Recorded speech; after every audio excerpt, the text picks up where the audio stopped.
Hello பசங்களா, வணக்கம். இன்றைக்கி கேட்கிறதா என் குரல் அப்படிங்கிற உரைநடை பகுதியிலிருந்து ஒரு இம்பார்ட்டண்ட் 5 மார்க் தான் நான் எடுத்துகிட்டு வந்திருக்கேன். காற்று எவ்வாறெல்லாம் ஆற்றலாக திகழ்கிறது. இந்த யூனிட்லேருந்து 5 மார்க்ஸ் கொடுத்துருக்கேன். அந்த 5 மார்க்ஸும் ஒரு வீடியோவாக நான் போஸ்ட் பண்ணியிருக்கேன். அதுக்கான லிங்க்கை இந்த ஷார்ட்ஸ் வீடியோவோட டைட்டிலுக்கு மேலே நான் கொடுத்துருக்கேன், மெயின் லிங்க்காக. அதை கிளிக் பண்ணி பாருங்கள். இங்கே நான் ஒரு கொஷின் உங்களுக்கு எடுத்துகிட்டு வந்திருக்கேன்.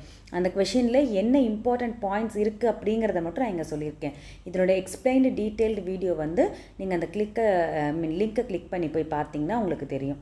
ஓகேவா? காற்று எவ்வாறெல்லாம் ஆற்றலாக திகழ்கிறது, இந்த மாதிரி ஒரு கொஷின் கேட்டால், காற்றோட ஆற்றலை பற்றி கேட்டால் உரைநடையில் 5 மார்க்ஸ்க்கு நீங்கள் என்னெல்லாம் பாயிண்ட்ஸ் இன்க்ளூட் பண்ணணும் பார்த்தீங்கன்னா, உயிர் வாழ்வு, ஒளிச்சேர்க்கை, மகரந்த சேர்க்கை, உயிர் சங்கிலி, தகவல் தொடர்பு, காற்றாலை மின்சாரம், உலகளாவிய இடம், இந்தியாவும் தமிழ்நாடும் எந்த இடத்துல பெற்றிருக்கு, அதில் தமிழகத்தின் பங்கு, அப்புறம் கனிம வள பாதுகாப்பு.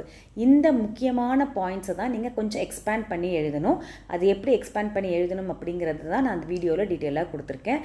அது கூட சேர்த்து இன்னும் உங்களுக்கு 5 கொஷின்ஸ் அதில் இருக்குது. அதனோட மெயின் லிங்க் இந்த டைட்டில் மேலே ஜஸ்ட் கொடுத்துருக்கேன். கிளிக் பண்ணி நீங்கள் போய் பாருங்கள். தேங்க்யூ.